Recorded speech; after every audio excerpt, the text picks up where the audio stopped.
relative agreement on where the Broncos go with the 20th overall pick.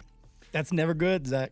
When everybody starts to agree, you like to say it in here. When everybody starts to agree, something else is going to happen. Yeah, especially when it comes to like picking a game.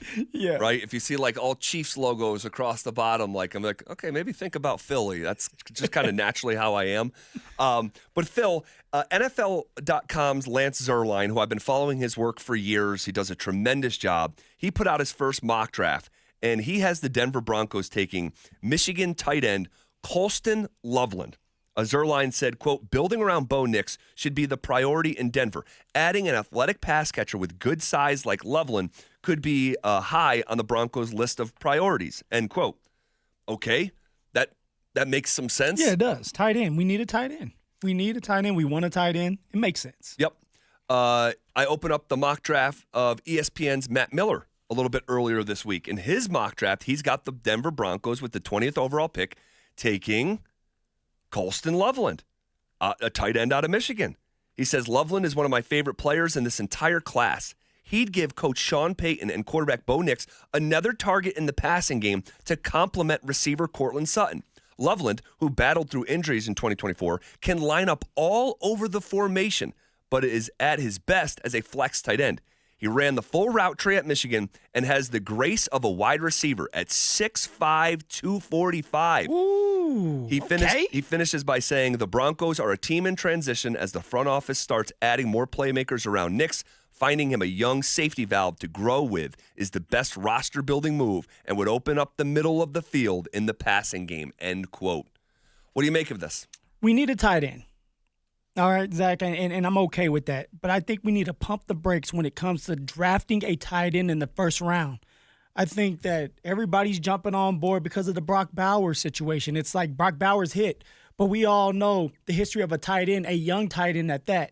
It takes time usually in the league to kind of get up to pace with things because you're not just catching balls and running routes and having to understand the route tree, but you're blocking, you're doing the dirty work. Right. And a lot of tight ends come in here, and in college, it's easy. In college, a lot of them are like, hey, you're going to go out there and you're just going to run routes because you're a big body. You're 6'5", 260. You're a mismatch, and that's just how it goes. In the NFL, it's a lot different. So, yes, although we need a tight end, I'm looking for, in my head, what keeps popping in my head about Sean is the must, the needs, and the wants.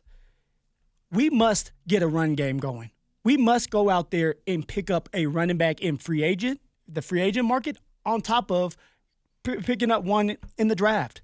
If someone like Ashton Genty is available, if there's another running back that you feel like is a first-round draft pick, you must draft him. What if you want to draft Genty, but you don't want to move all the way up the board, which you're probably going to have to do. You're probably going to have to get in front of Dallas. Probably. Yeah. Probably. Mel Kiper had him falling in his mock draft. If that happens, wow. I mean, that'd be incredible. But you're probably going to have to move up. And what if you don't want to move inside the top 13, let's say, but also there's not another running back that you have a first-round grade on and want to take at 20? You might be you might just say, hey, the best available, and it's the tight end position. So it's like, hey, let's go ahead and pick up this tight end. And then based on Sean's comments yesterday to Kay Adams, like, we need a joker. It's typically a tight end or a running back. Yeah. If Genty's not there and Tyler Warren, the first tight end, going to get taken off the board, he's not going to be there. He's probably going to go in the top 10. So you may be like, you know what? I can't get the number one tight end. I can't get the number one running back. I'm not going to trade a bunch of draft capital to go get them. Yeah. And maybe they could. This could be like a middle ground. And well, you have to understand, too, look, someone like Alvin Kamara was not drafted in the first round. He was drafted in the third. Totally. And he was the joker. Like, I understand, like, hey, if you feel and Sean feels like this Colston Loveland tight end can be the joker and you draft him in the first round, like, I'm excited for it. It's like we have to trust Sean. But what I'm looking for is what's more important. Yes, a tight end is important, but having a run game, that's what we've been talking about for months now. The Eagles have a run game, and now look at them. They're in the Super Bowl. Everybody that has been in the playoffs, other than maybe Denver, has a run game. Yep. So that's where my head goes. There's going to be a couple of running backs. Not just Ashton Genty is not just the best running back in this draft, right? Oh, there's a bunch of them. You have to do your homework. Right. Maybe there's another one that moves up the board that's like, hey, it's a sneaky one.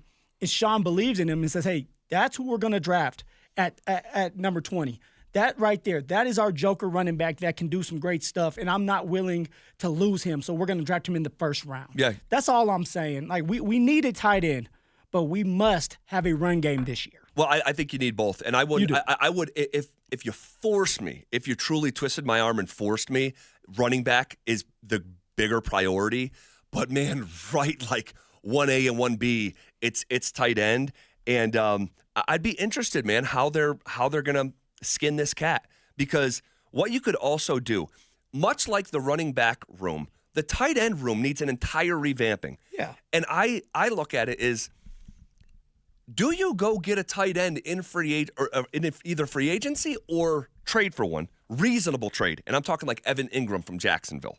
Like a super reasonable late round pick, bring him in here as a veteran tight end. I would go that route because it's the tight end position. But also be open to drafting a tight end even in the first round. I would be open to it, just like I'd be open to going to get a free agent running back, have more of a veteran presence on a maybe 2-year contract, but also draft one in the first round. I'm doubling down on both positions. I'm going to pick one up in free agent. I like it. As a tight end and a running back, and I'm going to draft a young tight end and draft a running back. Because now it's like, hey, you get best of both worlds. You get a veteran presence that may end up starting at the beginning. Yeah, bridge that gap for the young tight end to come along. And then all of a sudden when that tight end comes along and you feel comfortable, start putting him in there. Start utilizing him with his strengths and say, hey, you're not the best blocker right now, but we're going to utilize you like we wanted to utilize Grace Dulcich as that joker role. Right. So I'm up for it. If the tight ends, the pick for the Denver Broncos in the first round, obviously Sean thinks that's the joker role. If it's a running back, then we know that Sean's thinking that running back can be the joker for the Denver Broncos. Agreed. We'll see what they do. It feels like all things are possible there in that first round, particularly on offense. Okay. Sounds from the Super Bowl. Sean Payton doing some more talking and apparently helping the Chiefs, kind of.